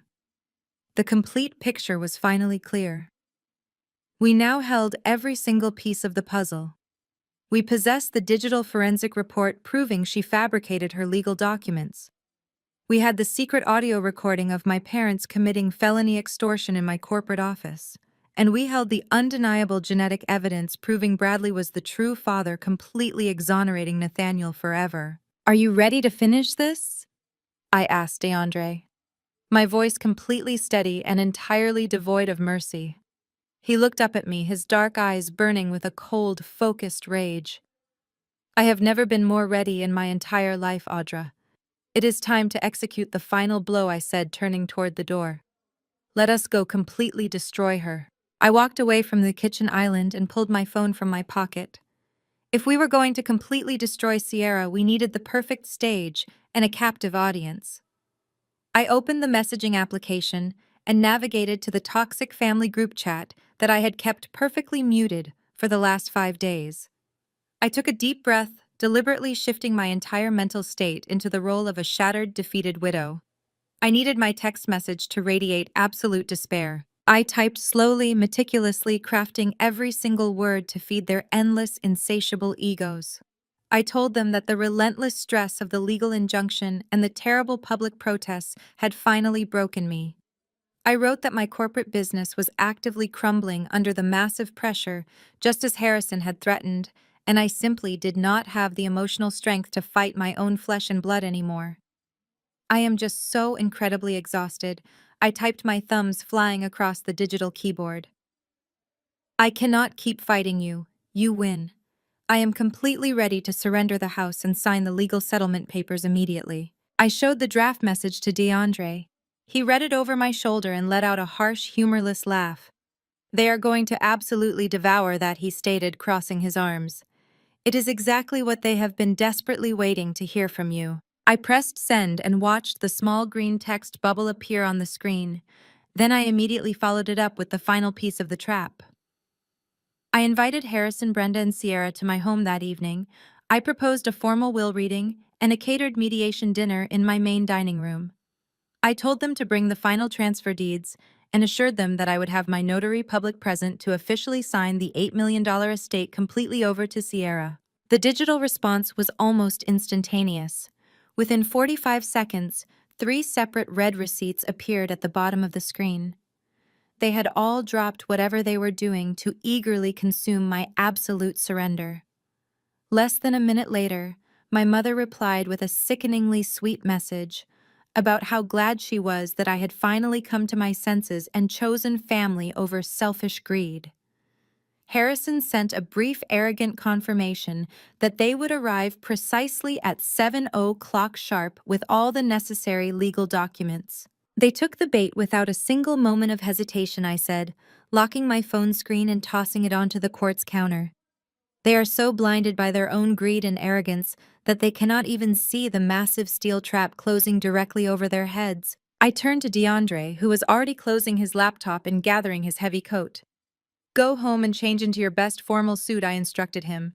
Tonight we are hosting a private dinner party and we are going to serve them absolute ruin on a silver platter. After DeAndre left, I spent the next hour transforming the massive formal dining room into the ultimate execution chamber. I arranged the long mahogany table with my most expensive crystal and heavy silver cutlery, ensuring every single detail was flawlessly intimidating. As I polished a wine glass, my phone buzzed sharply on the kitchen counter. It was a push notification from the anonymous social media account I utilized to secretly monitor my sister's online activity. I tapped the glowing screen and found exactly what I anticipated. Sierra had just posted a brand new highly produced video update for her loyal army of internet supporters. She was sitting on the expensive white leather sofa in my parents' lavish living room, holding a tall glass of sparkling champagne. She wore a smug, deeply victorious smile that made my blood run absolutely cold. The bold text caption across the screen read, "Justice finally served." In the video, she practically giggled as she proudly announced to her thousands of followers that her wicked, greedy sister had finally completely cracked under the intense public pressure. She claimed that family love had conquered corporate greed, and she would be officially moving into her rightful $8 million mansion by the end of the week. She dramatically thanked everyone for their generous financial donations and promised a massive luxury house tour very soon. I watched the sickening video twice, feeling nothing but cold, calculated anticipation. She was entirely drunk on a legal victory that did not actually exist. But my sister's reckless online arrogance was absolutely nothing compared to the towering, bloated ego of my parents. Less than an hour later, my mother sent another long text message to our muted group chat. It was technically framed as a polite notification, but it was dripping with pure, undeniable condescension. She casually informed me that they were bringing a few very special guests to the private mediation dinner. She claimed they needed respectable, neutral third-party witnesses to ensure I did not attempt any last-minute corporate tricks during the final contract signing. I opened the detailed message and slowly read the names of the invited guests. My heart gave a heavy, vicious thud against my ribs as a dark smile spread across my face. They had not just invited random neighborhood friends. Harrison and Brenda had specifically invited 3 of their wealthiest high society connections from the exclusive country club to watch them force their difficult, rebellious daughter into total submission. And right at the very top of that guest list was my father, longtime best friend Bradley, and his elegant, devoted wife of 30 years, Eleanor. My parents were so incredibly blinded by their own desperate greed and their pathetic need to publicly display their absolute dominance that they were intentionally bringing my ultimate weapon directly into my home. They wanted a captive, wealthy audience to applaud their fake benevolence and witness my total humiliating defeat.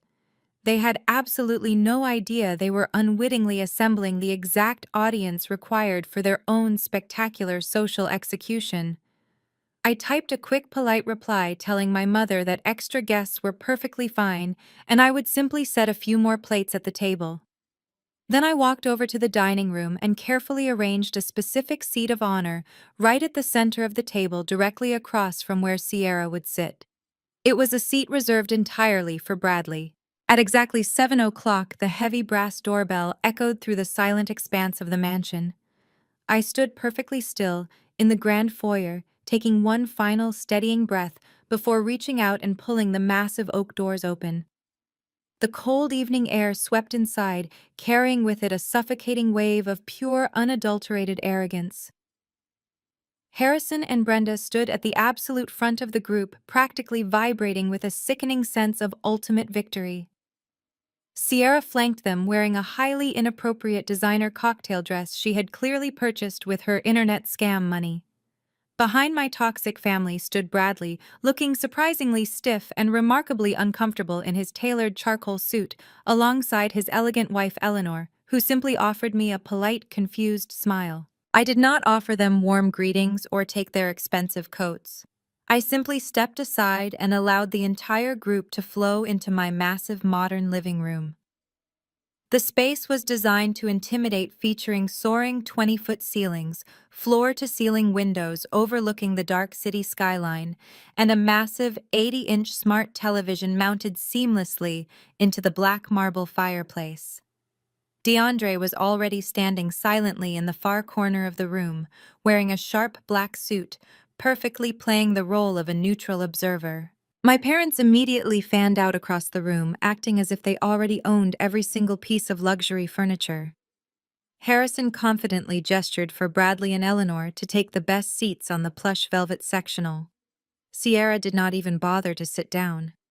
She marched straight toward the center of the room and aggressively slapped a thick manila folder directly onto the center of my flawless glass coffee table. "Here are the final settlement papers, Audra," she announced, her voice shrill and echoing loudly in the cavernous space.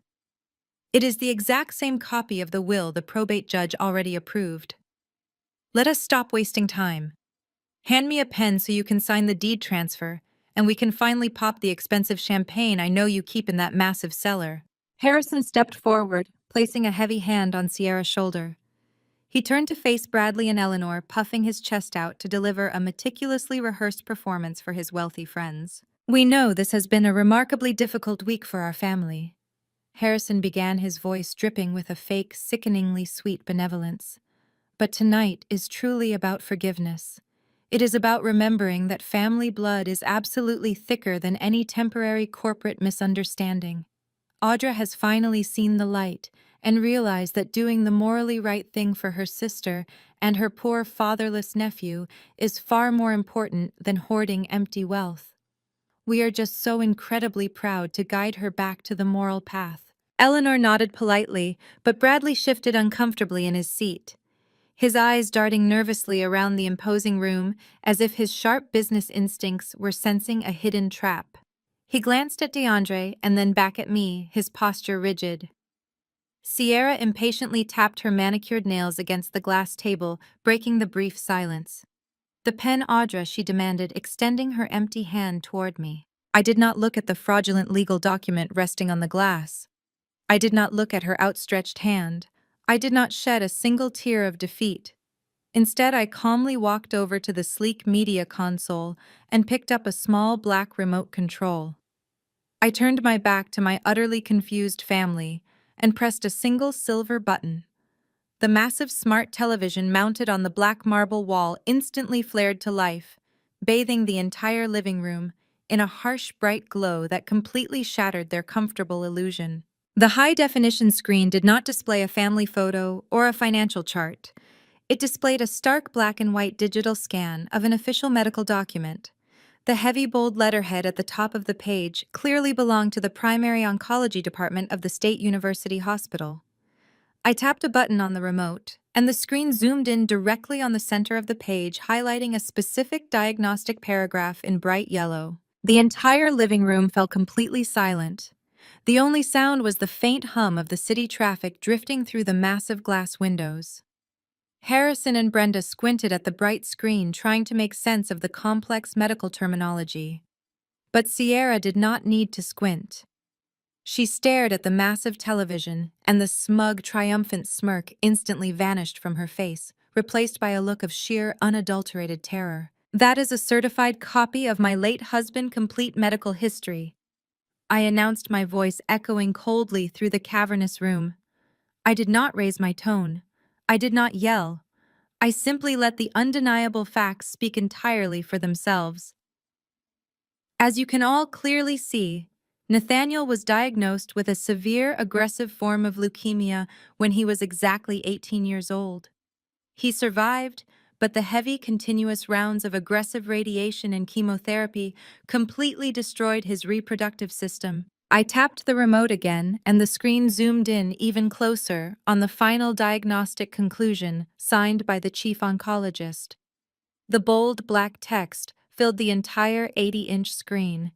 The words were impossible to misunderstand.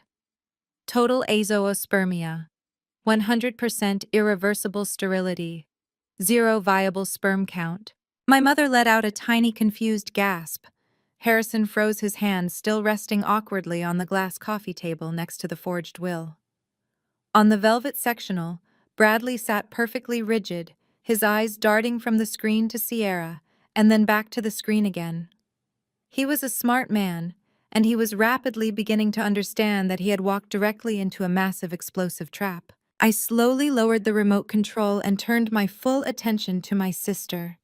She was standing frozen in the center of the room. All the color had completely drained from her face, leaving her looking like a terrified ghost. Her hands were shaking so violently that her expensive designer rings clinked softly together. I took a slow, deliberate step toward her, closing the physical distance between us.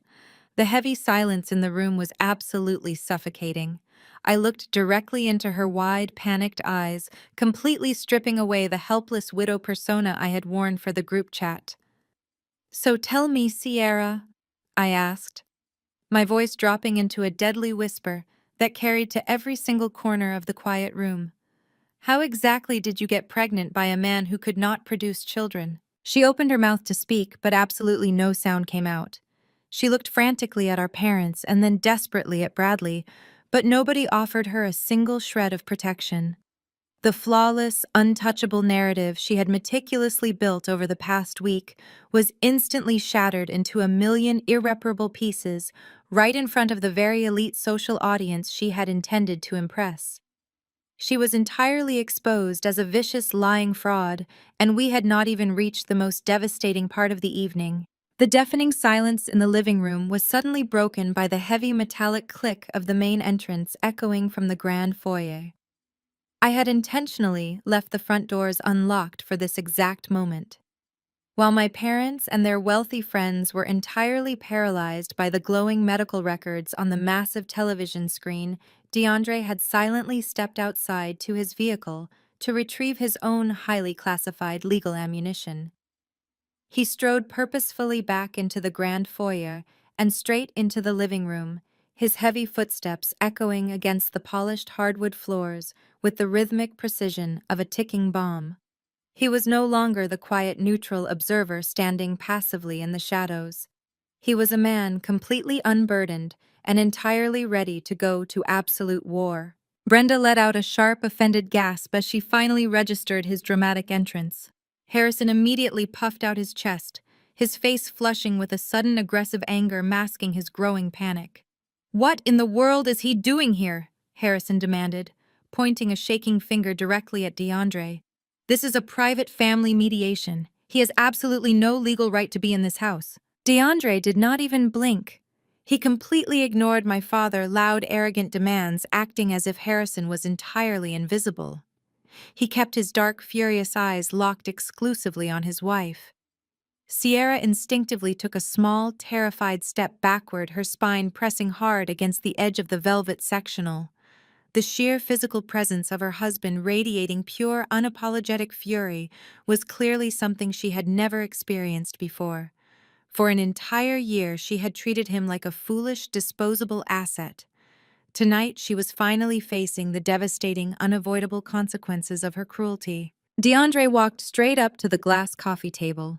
He raised his right hand and violently slammed a thick, heavy legal binder directly on top of the flimsy manila folder Sierra had placed there earlier. The loud crack of the binder hitting the glass echoed sharply through the room, causing Eleanor to physically flinch in her seat. Divorce papers. DeAndre announced, his voice remarkably steady and echoing with absolute finality. And a comprehensive civil lawsuit for massive financial fraud, emotional abuse, and intentional deceit. Sierra stared down at the heavy legal binder as if it were a highly venomous snake. Her mouth opened and closed, but she was entirely incapable of forming a single coherent word. Her flawless, impenetrable victim routine was actively disintegrating in real time. "You honestly thought you had executed the perfect crime?" DeAndre continued, leaning slightly forward over the glass table, his voice dripping with pure disgust. "You thought you could permanently trap me in a fabricated life and bleed my bank accounts dry to fund your endless luxury shopping habits. You watched me work brutal 80-hour weeks at the firm. You watched me sacrifice my entire social life and empty my personal savings to provide a perfect, comfortable home for a child you swore was mine. You sat across from me at the dinner table every single night and lied directly to my face without a single ounce of hesitation." He turned away from her and looked directly at the captive audience sitting on the velvet sectional. He locked eyes with Bradley, whose face had turned an alarming shade of gray. "I am entirely, completely sterile to her endless, pathetic lies," DeAndre stated, addressing the entire room. "She spent the last week desperately trying to convince everyone that her child belonged to a dead man. She tried to convince me that I was a terrible, inadequate husband for questioning her timeline. But numbers do not lie, and science does not care about her manufactured internet tears." DeAndre reached into the inside pocket of his tailored jacket and pulled out a single folded piece of paper. He snapped it open with a sharp, aggressive flick of his wrist. "This is a fully certified, expedited DNA report from a highly accredited national laboratory," he declared, holding the paper up for everyone to clearly see. "I had an official swab collected from the child and tested against my own genetics. The results are completely undeniable and legally binding in any family court in this state. I have absolutely zero biological connection to that little boy. The probability of paternity is exactly 0%. I am not the father. And as Audra just brilliantly demonstrated to all of you, Nathaniel was physically incapable of being the father." Harrison's face was rapidly contorting from aggressive anger into absolute bewildered confusion. He looked at the medical records still glowing brightly on the wall, and then looked at the genetic test in DeAndre's hand. "But if neither of you are the biological father," Harrison stammered, his loud, booming voice suddenly reduced to a weak, confused stutter. "Then who is?" DeAndre let out a cold, harsh laugh that lacked any genuine humor. "That is the exact multi-million-dollar question, Harrison. Your sweet, innocent daughter did not just have a tragic momentary lapse in judgment. She engaged in a calculated, reckless affair, and when she inevitably got pregnant, she actively searched for the wealthiest, most convenient victim to permanently stick with the massive financial bill. She used me as her temporary safety net. Then she tried to use a dead man as her ultimate golden lottery ticket." Sierra suddenly dropped to her knees beside the glass table. She buried her face in her manicured hands and began to produce loud, dramatic, sobbing noises. It was a pathetic, desperate attempt to reclaim the sympathy of the room. She was trying to deploy the exact same weapon she had successfully used to manipulate her thousands of internet followers into donating money to her fraudulent campaign. "Stop crying," DeAndre commanded, his voice cracking like a heavy whip across the quiet room. "Nobody in this room is ever going to believe your pathetic, fake tears again." Every single dollar you funneled out of my accounts to buy designer bags to wear in your little victim videos has been meticulously documented. My forensic accountant tracked every hidden credit card and every secret transfer. I am suing you for intentional infliction of emotional distress and massive financial restitution. I am going to legally garnish every single future paycheck you ever earn. You will spend the rest of your miserable life paying me back for the year you stole from me." He looked down at her, completely devoid of any remaining empathy. "My legal team will officially serve those papers to you tomorrow morning. I am taking the car I paid for. I am keeping the house I paid for. I have already officially frozen all of our joint checking and savings accounts, so you cannot steal another single dime of my hard-earned money. You are walking out of this mansion tonight with absolutely nothing but the expensive designer clothes on your back." DeAndre stepped back from the table, firmly aligning himself directly beside me. We stood together, a completely united front against the utter destruction she had attempted to cause. Sierra remained on the floor, sobbing into her hands, but the wealthy elite audience she had desperately wanted to impress was looking at her with total, unmasked disgust. Eleanor clutched her expensive pearl necklace, her eyes wide with total shock.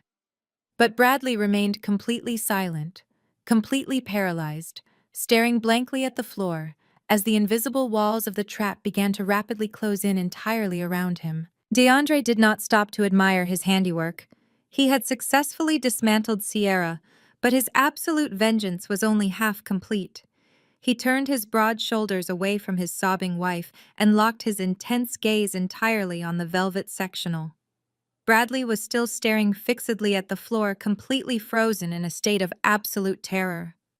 He looked like a cornered animal, suddenly realizing there was absolutely no escape from the slaughterhouse. DeAndre reached back into his tailored jacket pocket. He did not pull out another heavy legal binder. He pulled out a single neatly folded sheet of thick premium paper. It was the supplemental ancestry report from the genetic testing facility. He unfolded it with a sharp, crisp snap that made Bradley physically flinch in his seat. "I told you the official laboratory report confirmed that I have absolutely zero biological connection to that child." DeAndre stated, his voice lowering into a deadly calm register as he began to walk slowly across the living room. "But when I sent the swab to the facility, I paid for their premium global ancestry service. I wanted to know exactly what kind of genetic markers I was actually dealing with.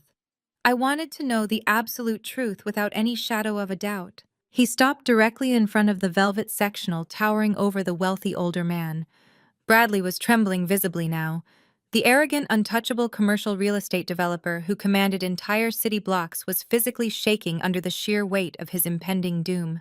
DeAndre looked down at Bradley, and then slowly, deliberately shifted his gaze to Eleanor. The elegant woman was still clutching her pearl necklace, her face a mask of polite, total confusion. She had absolutely no idea why this furious young man was suddenly standing directly in front of her husband holding a genetic report. DeAndre then turned his head to look directly at my father. Harrison was still breathing heavily, trying to process the agonizing fact that his perfect daughter was a total fraud, and his grand scheme to steal my $8 million estate was completely disintegrating. "You asked me a very specific question a minute ago," Harrison DeAndre said, keeping his voice perfectly even and dangerously cold. "You asked me who the real biological father of that little boy actually is. You wanted to know who Sierra was desperately trying to protect with all these elaborate, pathetic lies." DeAndre held the thick paper up, holding it out so the bold blue text of the familial match was clearly visible to the entire room. He did not hand it to my father. He just held it up like a massive execution blade waiting to finally drop. "If you truly want to know who the real father is," DeAndre announced, his voice echoing with devastating clarity, "you do not need to look very far. Ask the man who has been playing golf with you at the country club every single Sunday for the last 5 years. Ask the man sitting right in front of you." The silence that instantly swallowed the room was so profound it felt like all the oxygen had been violently sucked out of the mansion. The words hung heavily in the air, absolutely refusing to be misunderstood or denied. Harrison blinked rapidly, his thick brow furrowing as his brain desperately tried to reject the horrifying information. He looked at DeAndre and then slowly turned his head to look down at his best friend. Eleanor reacted first. The polite confusion completely vanished from her elegant face, replaced by a sudden horrifying realization. She looked at the paper in DeAndre's hand and then turned to look directly at her husband of 30 years. Bradley's face was entirely completely drained of color. He looked absolutely nauseous. He did not defend himself. He did not immediately shout that DeAndre was a vicious liar. He simply squeezed his eyes shut and hung his head in absolute terrifying shame. Bradley. Eleanor whispered, her voice trembling with a volatile mixture of profound shock and rising devastation. Bradley, look at me right now. Tell me this is a ridiculous lie. Tell me you did not sleep with Harrison's daughter. Bradley opened his mouth, but he could not produce a single defensive word. He just shook his head slowly, offering a pathetic, silent confirmation of his absolute, undeniable guilt. Eleanor let out a sound that was half scream and half sob. It was a raw, visceral sound of 30 years of total devotion being violently shattered in a single second. She raised her right hand and slapped Bradley directly across the face with absolutely everything she had. The sharp, brutal crack of her palm hitting his cheek echoed like a gunshot through the massive living room. Bradley's head snapped violently to the side, a bright red handprint instantly blooming across his pale skin. "You absolute disgusting monster!" Eleanor shrieked, standing up so fast she nearly knocked over the glass coffee table. "You slept with a woman half your age. You brought a child into this world, and you let her destroy other people to hide your filthy, selfish secret." While Eleanor screamed, Harrison finally fully processed the dark reality of the situation. The massive, untouchable ego of my father completely shattered into a million pieces. He realized in that exact agonizing second that he had been played for an absolute fool. His wealthy best friend, the man he admired and constantly tried to impress, had been secretly sleeping with his daughter. Worse, Bradley had sat silently by and watched Harrison make a total idiot of himself, trying to aggressively steal an $8 million house from his other daughter just to cover up Bradley's own disgusting mess. A terrifying animalistic growl ripped out of Harrison's throat. He did not say a single coherent word. He lunged directly across the coffee table, throwing his heavy frame entirely at Bradley. He grabbed the lapels of Bradley's expensive charcoal suit and violently hauled the older man completely off the velvet sectional. Bradley stumbled forward, crying out in sudden panic, but Harrison was entirely blinded by sheer humiliating rage. He slammed Bradley hard against the black marble fireplace, knocking the wind completely out of him.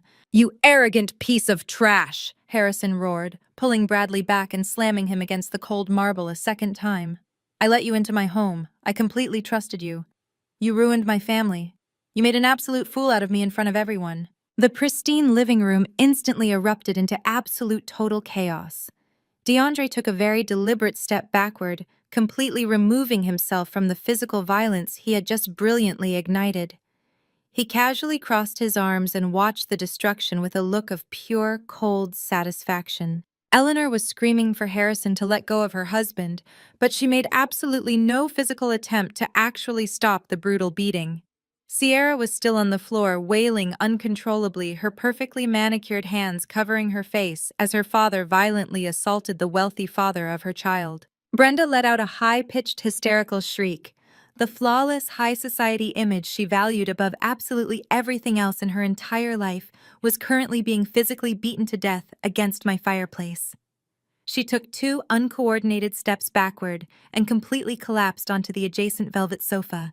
She clutched her chest as she dissolved into a puddle of uncontrollable hyperventilating hysterics, entirely incapable of handling the absolute destruction of her carefully curated reality. I stood perfectly still, watching the incredible physical carnage unfold in my flawless living room. I did not call for my security team. I did not verbally intervene. I simply watched my toxic family completely tear themselves to shreds, knowing that the absolute worst was still yet to come. The violent struggle against the black marble fireplace finally broke when Eleanor let out an absolutely ear-piercing scream. She was not screaming to protect the husband who had just shattered her entire 30-year marriage. She was screaming because the bright red blood from Bradley's busted lip was beginning to violently splatter onto my pristine white imported rug. Harrison froze mid-punch, his heavy chest heaving, as he suddenly realized he was actively committing a brutal physical assault in front of multiple high society witnesses.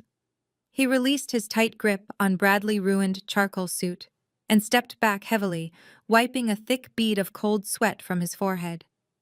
Bradley instantly slumped sideways, sliding pathetically down the cold marble wall until he hit the hardwood floor, gasping desperately for air like a dying fish. Harrison turned around, his face still flushed a dangerous shade of purple. He looked frantically at the total destruction he had just caused. His incredibly wealthy best friend was bleeding on my floor. His elegant wife Brenda was practically hyperventilating on the velvet sofa, her manicured hands clutching her chest as if she were suffering a massive cardiac event. And his golden child, his perfect innocent daughter, was currently crawling across the floor like a desperate injured animal. Sierra had entirely abandoned her fake performative crying. Total, unadulterated panic had completely taken over her entire body. She scrambled forward on her hands and knees, her expensive cocktail dress bunching up awkwardly around her thighs. She reached out and violently grabbed the sharp crease of DeAndre-tailored suit pants. Her perfectly manicured fingers dug desperately into the expensive dark fabric. "DeAndre, please," she begged, her voice cracking into a pathetic, high-pitched whine. "You cannot do this to me. You cannot leave me with absolutely nothing. I am the mother of a small child. I have endless bills to pay. We can just quietly go to marriage counseling. I will completely delete all my social media accounts. I will do whatever you want, but you cannot freeze my bank accounts and throw me out into the street tonight." DeAndre did not look down at her with a single ounce of pity. He looked at her exactly the way a person looks at a disgusting insect they just found crawling across their dinner plate.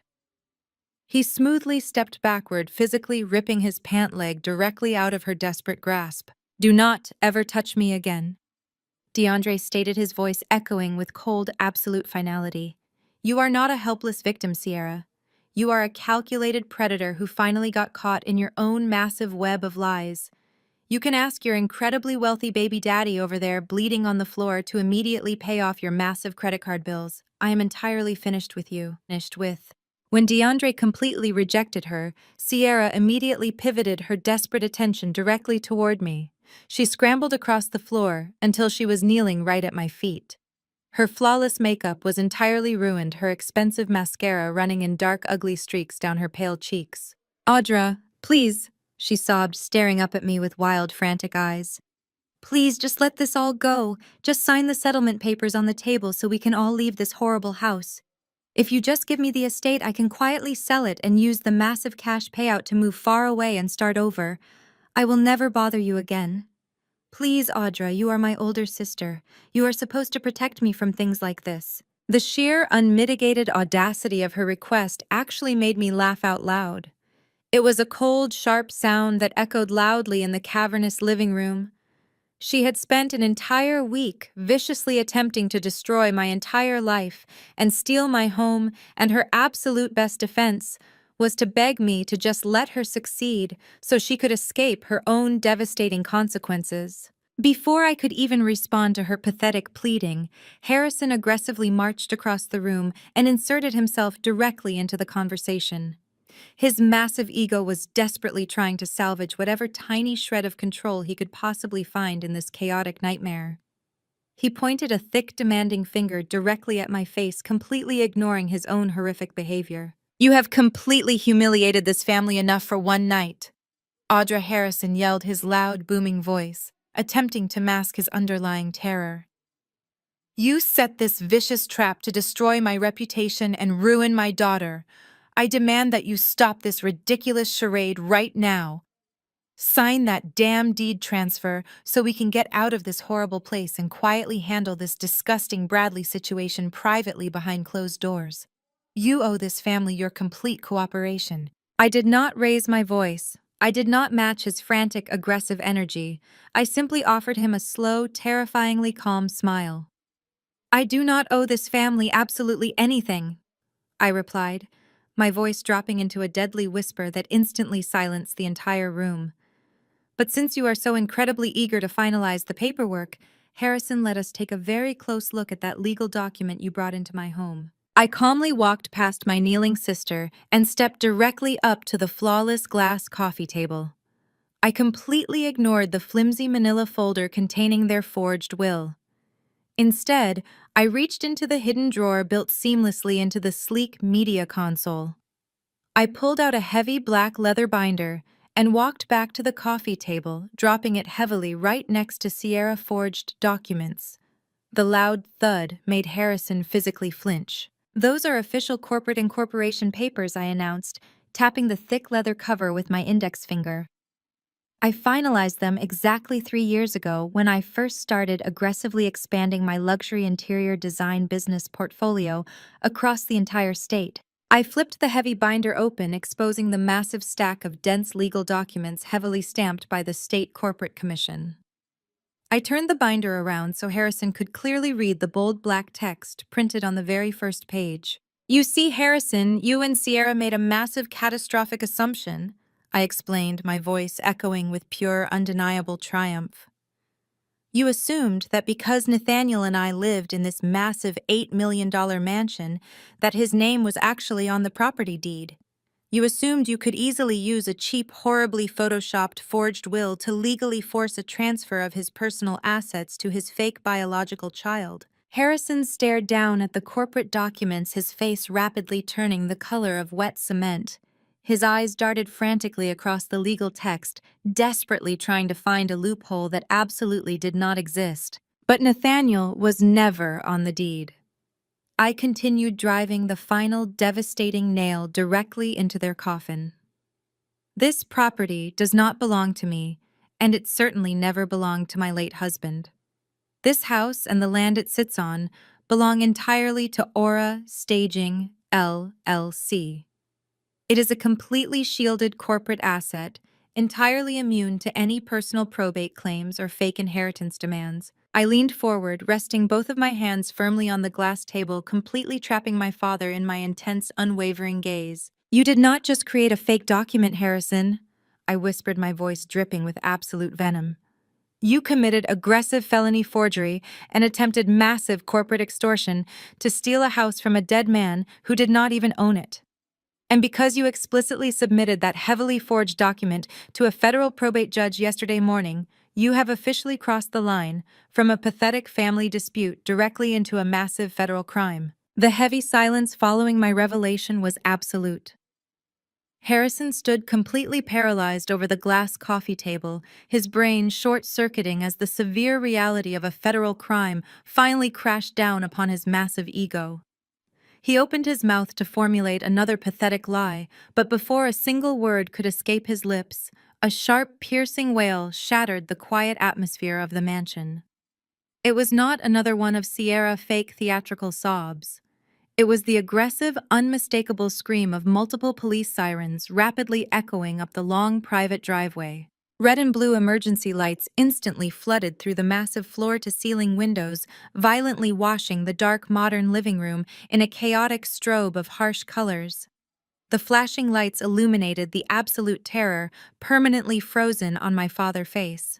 Brenda immediately stopped her pathetic hyperventilating on the velvet sofa and sat bolt upright, her manicured hands gripping the expensive fabric as if she were bracing for a massive earthquake. Bradley remained slumped on the floor against the black marble fireplace, clutching his bleeding lip and staring blankly at the flashing lights outside. "You did not honestly think I would let you walk into my home and attempt to extort me without severe legal consequences, did you?" I asked, calmly crossing my arms.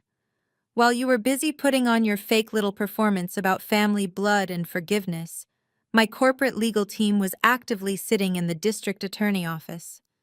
They handed over the high-definition security footage of you aggressively threatening me in this exact room yesterday. They handed over the certified medical records, the undeniable DNA test, and the absolute undeniable proof that your supposedly legal will was horribly forged using a cheap internet template and a stolen signature." The heavy brass knocker on the front double doors echoed violently through the grand foyer, demanding immediate entry. DeAndre did not wait for a second knock.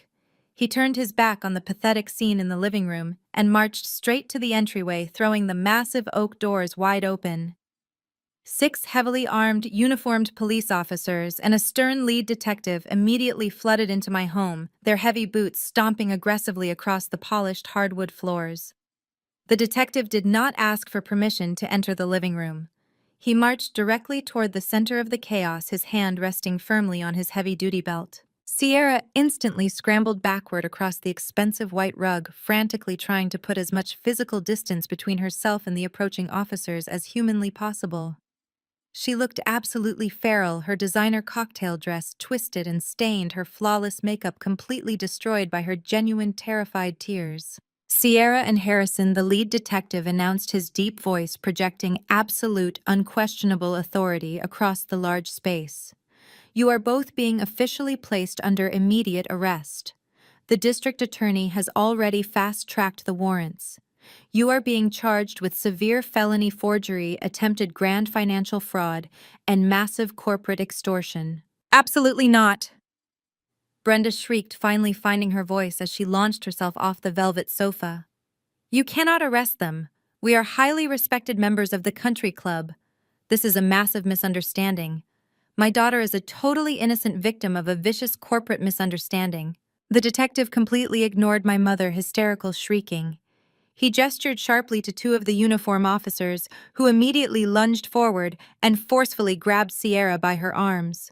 She let out a wild, ear-piercing scream, kicking her expensive designer heels wildly into the air as they physically hoisted her completely off the floor. "Get your hands off of me!" Sierra violently shrieked, thrashing her entire body side to side like a captured wild animal. "Daddy, do something. Do not let them take me to jail. I cannot go to jail. Daddy, please tell them it was entirely your idea. You forced me to do it." Harrison did not move a single muscle to protect his precious golden child. When 2 other large officers aggressively grabbed his arms and forcefully shoved him face first against the massive smart television, he completely surrendered. The harsh, bright screen still displaying Nathaniel medical records illuminated Harrison's face as the officers violently yanked his arms behind his back. The loud, sharp, metallic click of the heavy steel handcuffs snapping shut around my father's wrists was the single most beautiful sound I had ever heard in my entire life. Sierra continued to scream and violently thrash as the officers forcefully dragged her out of the living room and toward the front doors. Her expensive heels scraped aggressively across the polished hardwood, leaving long, dark marks on the pristine floor. Her desperate, pathetic pleas for someone to save her echoed loudly down the street, completely shattering the quiet, wealthy neighborhood until the heavy doors of the police cruiser violently slammed shut, entirely cutting off her pathetic voice. The detective read Harrison his official Miranda rights in a bored, monotone voice before forcefully marching my defeated, humiliated father out the front door. Brenda attempted to follow them, still loudly shrieking about calling their expensive country club lawyers, but one of the officers firmly ordered her to remain exactly where she was until the entire scene was properly secured. With Sierra and Harrison successfully loaded into the back of the flashing police cruisers, the chaotic energy in the massive living room suddenly vanished, leaving behind nothing but the pathetic smoking ruins of my completely destroyed family. The flashing red and blue lights slowly faded as the heavy vehicles aggressively pulled away from my driveway, driving the absolute worst people in my life directly to a cold concrete holding cell. I turned my full attention to the remaining trash still lingering in my flawless home. Bradley was still slumped entirely against the fireplace, his expensive suit covered in his own blood, and his massive untouchable reputation completely obliterated. Eleanor slowly stood up from the velvet sectional. She completely ignored my mother, who was softly sobbing into her hands. She walked deliberately over to her bleeding husband and stared down at him with eyes as cold and hard as solid diamonds. Eleanor reached down and violently grabbed Bradley's left hand. She did not offer to help him stand. Instead, she forcefully ripped the heavy gold wedding band directly off his finger. She threw the heavy ring directly onto his chest, letting it bounce off his expensive bloody suit and roll uselessly onto the floor. "Do not even bother trying to return to our house tonight," Eleanor stated, her voice perfectly steady and dripping with pure, absolute venom. "My security team will immediately throw your expensive belongings onto the front lawn. You will hear from my divorce attorneys first thing tomorrow morning. And believe me, Bradley, I am going to completely ruin you." Eleanor turned her back on him completely and walked out of my house with her head held incredibly high, maintaining her flawless high society grace even in the absolute center of a total nightmare. I looked down at Bradley and then shifted my gaze to my mother, who was still shaking uncontrollably on the sofa. They were completely stripped of their massive egos, their fake wealth, and their pathetic manufactured illusions. They had absolutely nothing left to hide behind. "Get out of my house," I commanded, my voice echoing loudly in the quiet room. Bradley slowly scrambled to his feet, holding his bleeding lip, and practically ran out the front door, desperate to escape the utter destruction he had actively participated in. Brenda slowly stood up, clutching her expensive designer handbag like a useless shield. She looked around the massive, beautiful room, realizing she would never again set foot in my luxurious life. Her reputation was permanently destroyed. Her husband and golden child were currently sitting in the back of a police car facing decades in federal prison. Her entire social standing was completely obliterated. She walked out into the cold, dark night entirely alone, leaving me standing completely victorious in the absolute center of my flawless, heavily protected fortress. The heavy oak doors clicked shut, sealing the toxic waste of my past outside my fortress forever. The massive, complex legal system moved with a brutal, ruthless efficiency that completely destroyed whatever pathetic illusions my arrogant family still harbored. Sierra did not get her dramatic, highly publicized trial, where she could continuously manipulate a sympathetic jury with her fake internet tears. The aggressive federal prosecutors offered her high-priced defense attorney a massive mountain of undeniable evidence, including the high-definition extortion tape and the heavily documented digital forgery trail. Faced with the terrifying concrete reality of a massive 20-year federal sentence in a maximum security facility, she immediately shattered and took a miserable, restrictive plea deal. She was permanently stripped of her internet access, her expensive designer wardrobe, and her fake helpless widow persona. The federal judge handed down a solid 5-year sentence in a minimum security federal prison. She was officially a convicted felon, and the massive viral internet community she had relentlessly manipulated completely turned on her, tearing her digital reputation to absolute shreds in a matter of hours. Harrison did not fare any better in the chaotic aftermath. The massive federal charges completely annihilated his fragile standing in the wealthy elite business community. But the absolute final killing blow did not even come from the aggressive district attorney. It came directly from Bradley. In a desperate, pathetic attempt to hide his massive wealth from Eleanor during their brutal, highly publicized divorce proceedings, Bradley completely liquidated his massive commercial investment portfolio. He ruthlessly pulled every single dime of his commercial funding out of my father's massive real estate ventures overnight. Without Bradley, massive financial backing, Harrison's entire fragile house of cards instantly collapsed under a mountain of aggressive debt. My parents were completely bankrupt within exactly 30 days. The massive commercial bank rapidly foreclosed on their lavish country club estate. Their expensive imported cars were rapidly repossessed, and their elite wealthy friends completely abandoned them. Brenda and Harrison were unceremoniously forced to move into a tiny rundown 2-bedroom apartment on the absolute wrong side of the city, with peeling paint and constantly loud neighbors. I permanently blocked their phone numbers, instructed my high-end private security team to heavily monitor the perimeter of my estate, and completely erase their pathetic, miserable existence from my entire successful life. DeAndre executed his massive legal retaliation with the exact same cold surgical precision. His high-priced, aggressive divorce attorneys absolutely decimated Sierra in family court.